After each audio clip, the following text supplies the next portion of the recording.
In my previous video, I spoke about how to raise money from angel investors, what investors look for, how they think, and how you should prepare before asking for capital. Today, I want to talk about something equally important: how to reach out to investors when you are feeling ready. Because let me be honest with you, every week, like literally every week, I receive dozens of LinkedIn messages, emails from founders who are raising money. Some are thoughtful, but many founders reduce the chance within the first few seconds. Not because their business idea is bad, but because their approach isn't acceptable. So, in this video, I will first tell you what not to do. Then, I will explain when and how you should reach out. And finally, I will tell you what I personally look for when founders reach out to me. So, let's begin.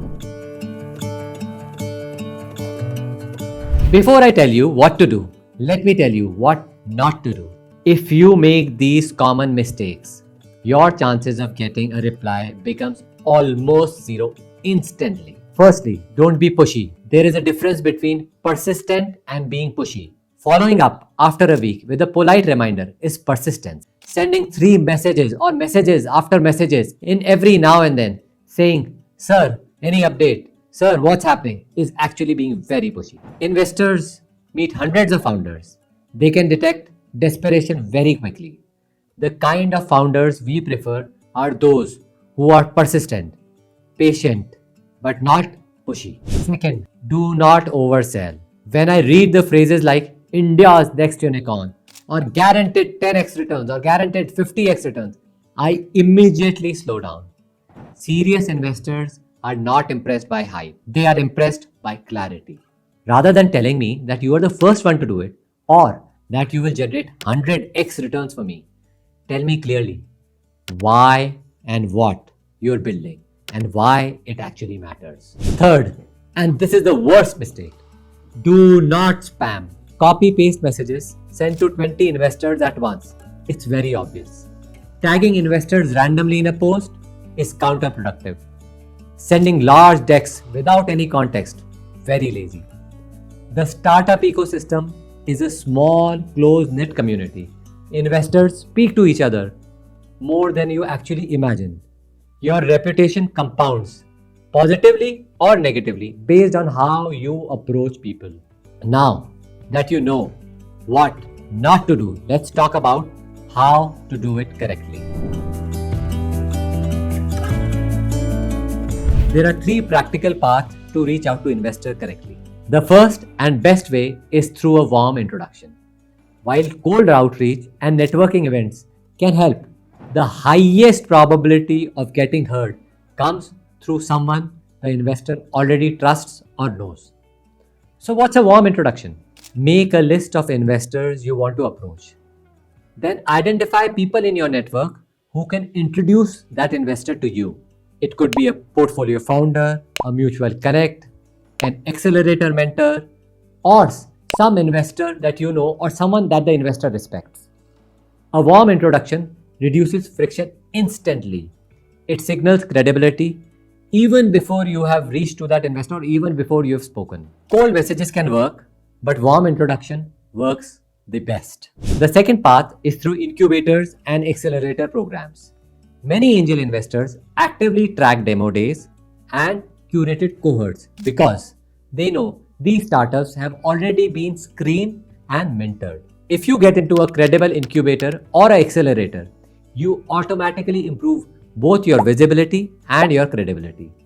These platforms refine your pitch, shape your business model, and give you structured access to investors who are already looking for some serious founders. For early stage founders, without strong personal network, this is often the most practical entry point into the investor ecosystem. Now, if you don't have access to a warm introduction or an accelerator program, you can still reach out cold, but it has to be thoughtful. Keep your messages simple and direct.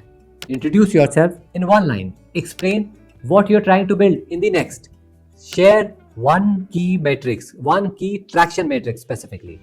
Explain why you are reaching out specifically to that investor. And make a clear ask, a 15-minute call, or a quick look at the short 5-10 page deck that you actually have. Not that 50-page document, not that dramatic story, just clarity. A clean, respectful, cold message works far better than an emotional one. Now, here is what I personally look for when founders reach out to me. If you want to reach out to me, the best way is through a warm introduction. I'm also part of multiple accelerator programs and investment forums. If you are building through those platforms, that's another structured way to connect. And if you are doing a cold reach out, here is exactly what I will look for. Clarity of thought. Can you explain the problem and solution in simple words? Proof of seriousness. Have you shipped something, closed customers, general traction, or any revenue or any kind of proof of concept that you have actually done? And most importantly, the team. Do you have capability to build the business over the next several years? If your communication clearly articulates these things, I will review your pitch deck. If I am interested, I will ask for financial details. If the numbers and the team align, I will move to a call or a personal interaction. But here is something important. Founders often assume that if the first call or that first meet goes well, the check follows immediately. That's not how it works. Investment is a process. There will be a follow-up questions, documentation requests, and due diligence. It can take a few weeks and sometimes some months. Angel investing is thoughtful capital and not emotional one, which means you should build relationships before you ask for money. If the relationship is strong and the trust is built, the capital follows, along with access to network and mentorship. Even if the investor says no today, keep them updated with consent. Through simple monthly updates, share progresses, share wins and challenges. Over time, the conviction builds.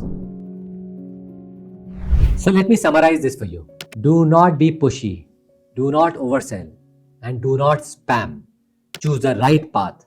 Warm introduction first, structural access through programs second, and thoughtfully cold outreach only if needed. Focus on clarity, traction, and team strength.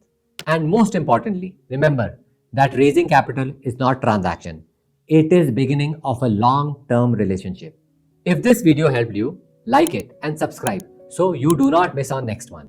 If you haven't watched my previous videos on how to raise money from angel investors, I would strongly recommend you do that. And if you have questions about fundraising, drop them in the comments and I will try to cover them in future videos.